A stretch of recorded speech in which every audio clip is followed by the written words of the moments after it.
Thank you. Good evening, everybody, and a warm welcome to those of you attending in the room and to our viewers watching live on the Council's YouTube channel, Hillingdon, London. My name is Councillor Adam Bennett, and I am the Vice Chairman of this committee, and tonight the Chairman of this meeting. Details of the business to be considered today are shown on the agenda, copies of which are available online under the live broadcast. We're not expecting a fire drill, so if the alarm goes off, please follow officers to the fire exits and out of the building to the designated meeting points. For those in the room, please switch any mobile devices to silent before the meeting starts, but please note that councillors and officers on the committee may use their laptops or tablets during the meeting to view the agenda paperwork. Before we move on to the main part of the agenda, I'd like to introduce the councillors and officers present. Starting with the councillors, we have Councillor Philip Cawthorne, Councillor Roy Chamdow, Councillor Darren Davies, Councillor Jazz Dott, Councillor Tony Gill and Councillor Elizabeth Gerlich. And in terms of officers, Strategic Applications and PPA Manager Ed Lawton, Principal Planning Officer Chris Brady, Transport Planning and Development Manager Dr Alan Tilley, Legal Advisor Sihar Arshad, Legal Advisor Jimmy Walsh, and Democratic Services Officer Steve Clark. So, agenda item 1 is apologies for absence. Steve. So this evening we received apologies for absence from Councillor Tuckwell, with Councillor Davies substituting. Thank you very much, Steve, and thank you, Councillor Davies, for substituting. Agenda item 2, declarations of interest in matters before this meeting. Councillor Cawthorne. Not a declaration of interest, but I would like to state for the record that in respect of agenda item 7 for the Barn Hotel, I was lobbied quite extensively in respect of the first application. I didn't comment on it with the expectation it would be coming to this committee in the event it was a dedicated refusal. This particular application I've not commented on, so I therefore feel able to view it with an open mind this evening. Thank you. Thank you, Councillor Cawthorne. Any other declarations of interest for the meeting? That's no further declaration, Steve. Okay. The agenda item 3 is to sign and receive the minutes of the previous meeting. I'm going to hand over to Steve at this point. So since the publication of the agenda and the draft minutes of September's meeting of the Major Applications Planning Committee, some corrections have been identified, quite a number of corrections. So rather than listing through these corrections in this meeting now, and making minor, because it's only minor amendments, we request that the committee defer this to the next meeting of the Hillingdon Planning Committee. Now, there's quite a few members who are here tonight on this committee who are going to be on that new Hillingdon Planning Committee, so we feel that there's enough members who were present in September who will be present at the meeting in November to approve those minutes once these amendments are made. And am I right in thinking, do we need to take a vote on that, or everyone just to say that they agree with that approach? That's agreed. Agenda item 4 is matters that have been notified in advance or urgent. I'm not aware of any, no. And then agenda item 5 is to confirm that all of the items that we are talking about this evening are part 1 and public. So that moves us on to the main part of the agenda, agenda item 6, West Drayton Leisure Centre, and I'll hand over to Chris for this one. Thank you, Chairman. Item 6 relates to a minor material amendment application on the West Drayton Leisure Centre site. The site's been subject to a previous Section 73 and a couple of NMAs, so you'll note there's quite a complicated description of development there, but in essence it is a minor material amendment to amend Condition 2, which is the approved plans condition, and Condition 3, which is the in general compliance and supporting documents condition of the previous Section 73, which amended the original consent, which is dated in 2019. The decision actually, was issued on the 27th of the 4th, 2020. So the amendments, in effect, seek to include the removal of the car parking deck, the rearrangement of the car parking layout as a result of that, and the provision of a switch room within the site. I'll just take you through some of the plans. Here is the location plan. The site is split into 2 phases. What you see in the centre of the pink layout square is Rowley's Place. That's the public highway that splits the site into two. The southern section of the site is known as the car parking phase. If you've looked at the conditions, you'll note that the conditions are split into two phases. That's effectively allowed conditions to be discharged on the northern section and get that part that part of the site under construction, whilst the southern section of the site went through planning permission and this section 73. To the south you have the car parking phase, and to the north you've got the actual leisure centre phase. It should be noted that the leisure centre phase is actually under construction at the moment. It's progressed past the steel superstructure, so that part of the consent has been implemented. Here you have a constraints plan, and this is showing that the site is actually located within the West Drayton Green Conservation Area, and that is hatched in yellow on that screen. Here's the submitted site location plan. What you'll see on this is the former youth centre building, which was to the north, and the family centre building, which is still in place at the moment, in the southern section, which is the part that this particular change relates to. Here you have the approved car parking plan. As you'll see, the deck car park is a reasonably substantial building. You can see that on the elevations just below the actual parking layout plan. Here you have the proposed parking layout plan. So this is the plan that will replace the plan you've just seen on screen. I'll come back to this plan in more detail in a moment once we actually walk through the assessment of the planning application. Here is the proposed site plan. So what you will see in the northern section of this site plan is the leisure centre building as approved. It is the roof plan, so you will see elements of the roof design on that plan. And then you'll see to the south the rearranged car parking layout. Due to the car parking layout requirements, there is a minor amendment to the landscaping layout, and that is shown on this plan. The landscaping condition on phase 2, which is the car parking phase, is yet to be discharged. So we will still be expecting that condition to be discharged after this planning application. And you'll note in the conditions we have imposed that condition on this section 73. Here's a bird's eye view. So this was the site pre any construction. Again, you'll see that those two buildings in the north and the south. And here's just some site photos. So this is actually looking down towards the leisure centre, which is on the right hand side, and the car park phase, which is on the left hand side, and that gives you a view of Rowley's Place. This is the right hand side of the car park, so this is actually where the entrance is, and that building is to the left. You've got the building now to the right, and this is taken from a different angle on that corner of Rowley's Place. And that's it. I'll just go back to the proposed car parking plan and elevation. So as stated in the description of development, the proposal seeks to amend conditions 2 and 3 of the main permission, which will facilitate the removal of the car parking deck from the scheme and to segregate the switch room and substation. The proposal would result in a reduction in car parking spaces from 199 to 144, which is a reduction of 55 spaces. The applicant has submitted a revised transport assessment which addresses the proposed loss of car parking. The document uses a combination of survey data, TRIX data, and comparisons with other local leisure centres. The information demonstrates that the 144 spaces would remain adequate to serve the leisure centre and would not result in a displacement of parking on surrounding roads.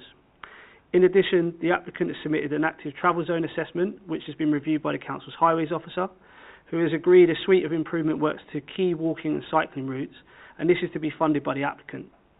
Subject to these improvement works, the Highways Officer raises no objection to the removal of the car park deck. The leisure centre itself is being constructed in a sensitive location, given the site is located within the West Drayton Green Conservation Area. The car park deck exceeds 4 metres in height and extends across almost the entire ground area of the car park phase. During the assessment of the main planning application, the car park deck was considered to form part of the less than substantial harm upon the conservation area, which is a heritage asset identified by the case officer. The removal of this element of the development would reduce the harm to the conservation area and therefore would be considered a benefit which would outweigh any potential harm arising from the reduction in car parking spaces. Although it is noted that the landscaping scheme will be amended to facilitate more spaces at ground level in order to restrict the number of spaces lost by the removal of the car park deck, adequate landscaping provision is provided.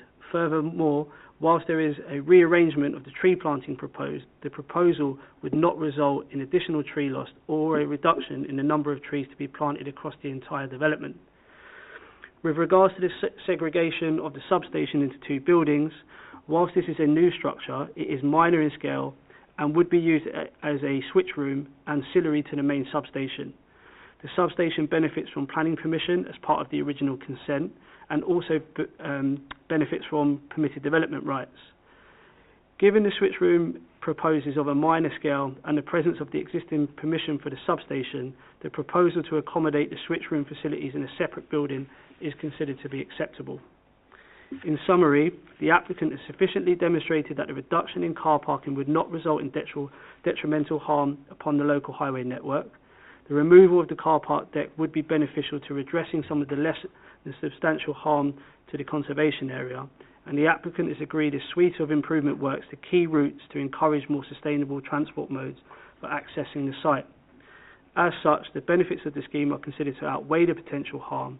For those reasons, and for those that are set out in more detail in the committee report, the application is recommended for approval. Thank you, Chairman. Thank you very much, Chris. We have Councillor Chamdale first. Thank you, Chairman. I think it's a good idea. We're removing a second deck, which is overbearing. Some minor changes to the switch room and the other room that you just mentioned. What I would like to know is, in terms of these, I'm not sure about the mathematics in what we're losing in terms of car parking spaces.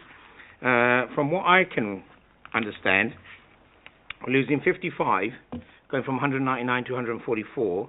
We're gaining 42 from the 92 to 135. That makes a net loss of 13. The highways officers have come back saying there's no overspill, which is the last thing we want onto other roads. So could we just clarify exactly how many spaces we're losing? And then once I've got that answer, I'm confident to go with officer's recommendation, because I reckon that everything else is fits in well. Thank you. Thank you, Councillor Chamdale. Chris? Yeah, so the total net loss of car parking is, as set out in the report, it is 55. There are some of the displaced car parking spaces which were proposed on the deck have been displaced onto the ground level. So although we have lost 55 spaces, some of the spaces which were formerly part of the car parking deck and there would have been additional landscaping at ground level has now been rearranged so that we provide more at ground level.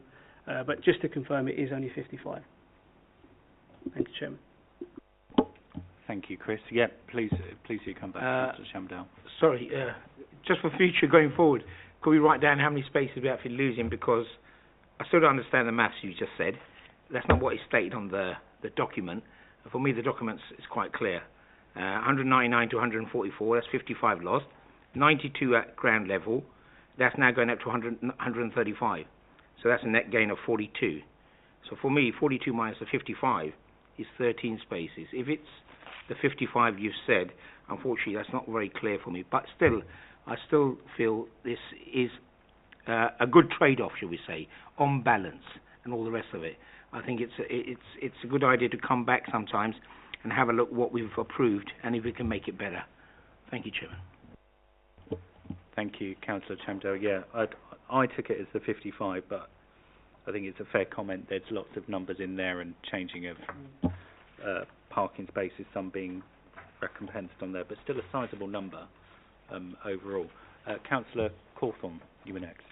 Thank you very much, Chairman. I think we have to look at all these applications in the round, and I think this is broadly positive. It does address some of the previously identified harm as have been mentioned, and indeed the West Drayton Conservation Area Advisory Panel recognised that in their comments. But I would, in looking at their comments, ask about one thing that they've highlighted, and that's the point about the proposed layout, meaning a much greater degree of turning in narrow spaces or reversing, especially when the car park is nearing capacity. Can I just ask for some offers of comment on that? And the second question is just related to what Councillor Chamberlain has just asked. He talked about numbers, and of course we're saying there won't be any displacement to other streets locally, which is a very bold statement to make indeed. And I just want some clarification as to how we arrive at the number of parking spaces that are being provided here in terms of being an appropriate level of parking, please. So those two questions, if that's all right. Yeah, thank you, Chairman. So it is as it's set out in the report. There is quite a thorough assessment undertaken. There was 3 parts to that assessment. So they initially looked at survey data, which they'd undertaken themselves. So they did surveys of other what would be considered to be comparable leisure centres within the borough. One of them is Uxbridge Leisure Centre. That was considered to be a worst case scenario because it's got a larger set of uses, it's much larger in terms of its actual floor area, and it also has competing uses, so it's within touching distance of the town centre. So as a council car park it could be considered as an overflow to the town centre car parks. It's also got various fields around it, local football clubs use it, the college use it, and within the survey data it did indicate that there was only one 15-minute period across the day that leisure centre car park was actually full. What we have here is a leisure centre which is outside of the town centre, doesn't have those such competing uses in and around it, and the survey data does indicate that it would only be full for up to I think the capacity was 43% capacity free at all points during the day and whilst it's open. Just on so Councillor Cawthorne's second point as well, which was just around the turning. So in the resident feedback, there was some from the resident association comments around actually with the new design, it might be quite difficult for vehicles to get in and out and turn. I'll have to I think refer to Alan on that one as the professional. Yeah, thank you very much, Chairman. The Highway Authority looks at the design of the car parks, and we check the aisle widths, which are required to be 6 metres, the dimensions of the car parking spaces, which is 2.4 by 4.8 metres, disabled bays 6 metres by 3 metres, and the turning radii, and those are all checked to make sure that they work. And we often take swept path drawings to show lorries and other vehicles manoeuvring within the site, for example refuse vehicles. So all of those documents are checked. And if I could just elaborate on the points Chris was making, Botwell Leisure Centre, which the leisure centre manager tells us is the most comparable to this new leisure centre, that's got 124 car parking spaces. This one would have 144. So it's nice to be able to compare like with like. Thank you, Chairman. Thank you very much. Councillor Cawthorne, did you have any supplementary? Nothing further. Thank you. Thank you. Councillor Gaelic, you were next. Thank you, Chair. Just wanted to ask, when was the latest report about the number of cars being parked at the youth centre? Is it very recent or goes back some time? The youth centre, are you referring to the building to the south? So to the north or to the... So let me just get the... So it would be to this side. Yeah? So that youth centre is not currently in operation. So there is nobody using that car park at the moment. No, because I know that the number of parking spaces was also based on the number of cars parked at the original youth centre about 3 years ago. Yeah. And I think at the time the report was prepared when the youth centre had reduced hours. So would it made any effect on the number of cars parked? Yeah, so there wasn't a new survey undertaken, if that's what you're referring to. Yeah, so the survey data that would have emanated from the youth centre would have been the same survey data that was used when the original planning application was made. The only new information that we have is the modelling for the reduction in car parking spaces, and that modelling is taken from TRIX data. Yeah. Any further questions, Councillor Davies? Just one question relating to the car park, actually, as everyone else. Are we happy with the flow rate of the car park? Having worked in this industry, I can imagine that peak times will be PM, as it says in the report. But are we expecting any extra stress on the roads? Because we're going to have parents picking children up for swimming lessons, etc. Are we really sure that the report is strong enough when it comes to the roads in the surrounding area? I would have some concerns about traffic build-up, etc. Flow at peak times to and from the road. I suppose it is a good question, and it's challenging with any of these sort of public amenities that usage does often peak. Are you comfortable with the report as written? Yeah. So I think naturally a reduction in car parking would not offer the opportunity for an increase in travelling to and from the site by car parking. By motor vehicle. One of the key points which we've tried to stress in the report is that this is in a location where, although it's a relatively low P-TAL, the area has been subject to development applications more recently. I've worked on some of those myself.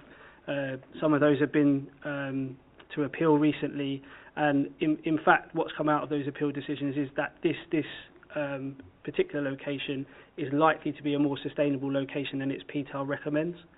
What I would say is that the reduction in car parking and the ATZ improvements to improve the walk-in and pedestrian routes to this particular site will result in a reduction in vehicle movements.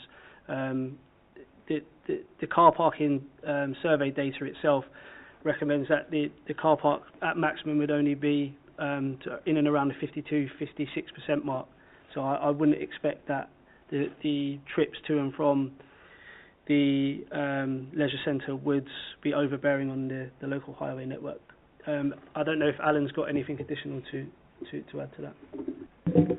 Thank you, Chairman.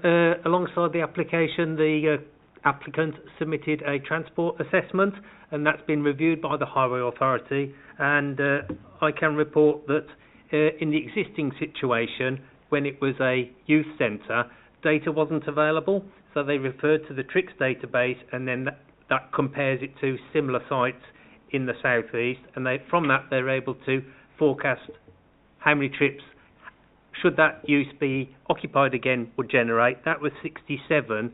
With the leisure centre in use, they forecast that would generate 150 trips, so there'd be an uplift in the PM peak of 83 trips. And alongside that, they also provided car parking accumulation surveys, the results of those studies. All of that's been analysed by the Highway Authority, and we believe that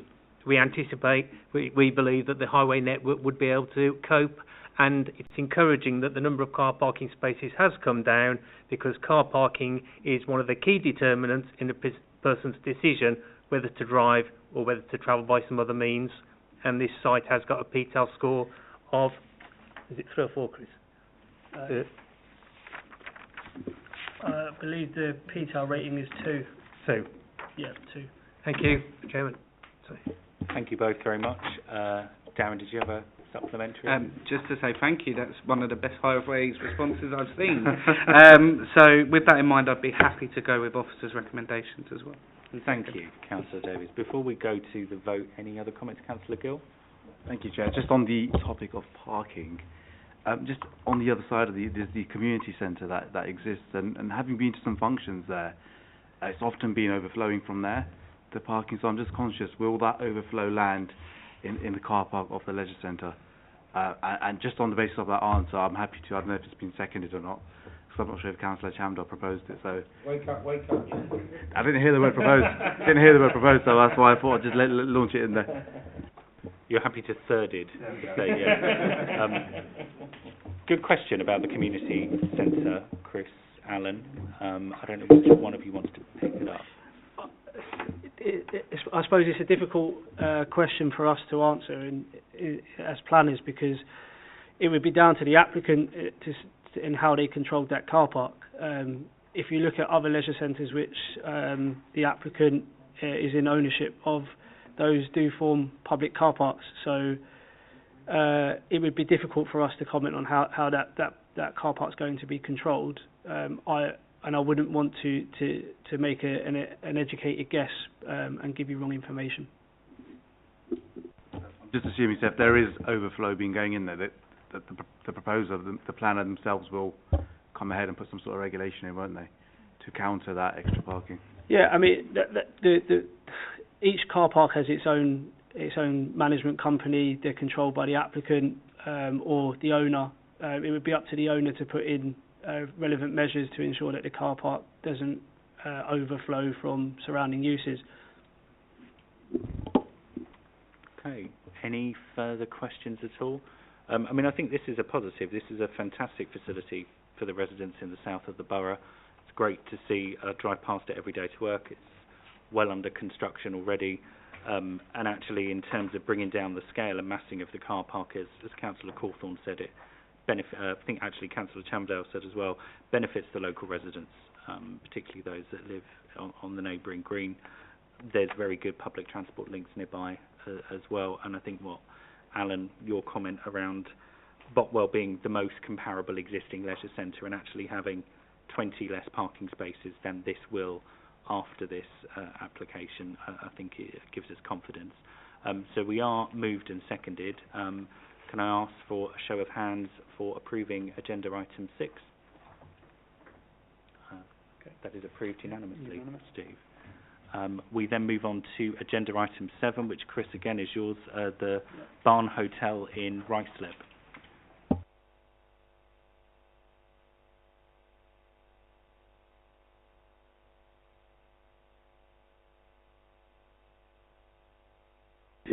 Thank you, Chairman.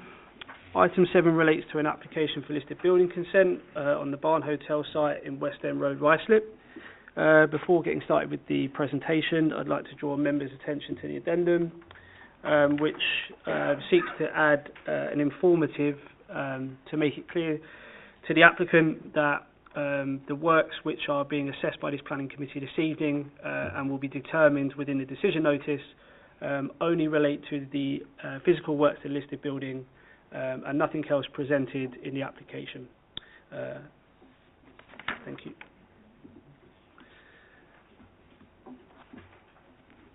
Here you'll see the description of development, which states that there's an application for listed building consent for the partial demolition and conversion of the existing Grade 2 listed building for residential use with associated landscaping and car parking. Now, an application for full planning consent has recently been refused. That proposed a much wider redevelopment of the site. That isn't what is subject to assessment this evening. However, given that those two applications were submitted at the same time, they do form similar descriptions of development. But just to reiterate, it is only the physical works of listed buildings which are subject to assessment in this application. It is important. Sorry, I've just read that part. Apologies. So here you've got a location plan which shows the entire depth of the site. So to the north, you've got the train station and the wider town centre. To the south, east and west is predominantly two-storey residential properties.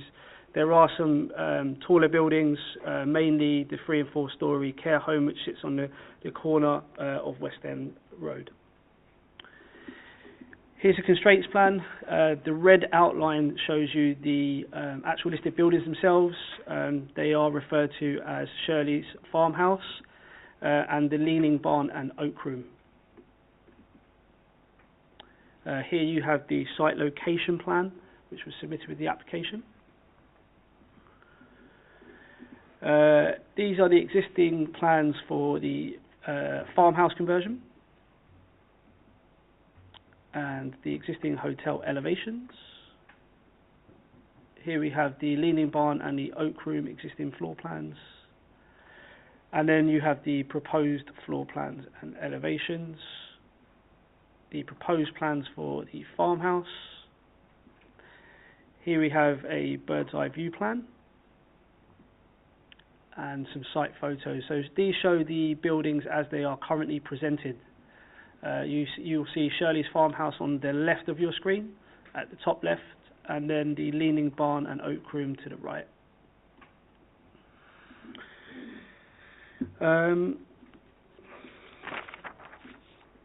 As stated earlier in the presentation and in the committee report, the only material consideration involved in the assessment of this application is whether the proposed physical works to the listed building would result in potential harm to the historic fabric of the heritage assets, and if so, is the applicant able to demonstrate significant public benefit which would outweigh the potential harm identified. It should be made clear that the listed building application cannot grant consent for the change of use or for the construction of any ancillary extensions. With regards to Shirley's farmhouse, this largely remains unaltered and only minor changes are proposed, namely the removal of the latter partitions inserted during the building's use as hotel accommodation. Turning to the leaning barn and oak room, although included within the listing, the buildings have been subject to extensions which are not considered to contribute well to the historic features of the heritage assets. The proposal would involve the demolition of these later extensions, which would clearly be considered beneficial. Initial concerns were raised regarding the proposal to insert multiple partitions to the first floor of the oak room. However, the applicant has submitted a set of revised plans removing these partitions. Further information relating to the demolition and construction management and the materials to be used to construct the development are required. It is considered that this information can be conditioned in accordance with paragraph 55 of the NPPF. The proposals have been reviewed by both Historic England and the Council's Heritage Officer. Both have raised no objection. As such, subject to conditions pertaining to the submission of the demolition, construction management and material details, the application is recommended for approval. Thank you, Chairman.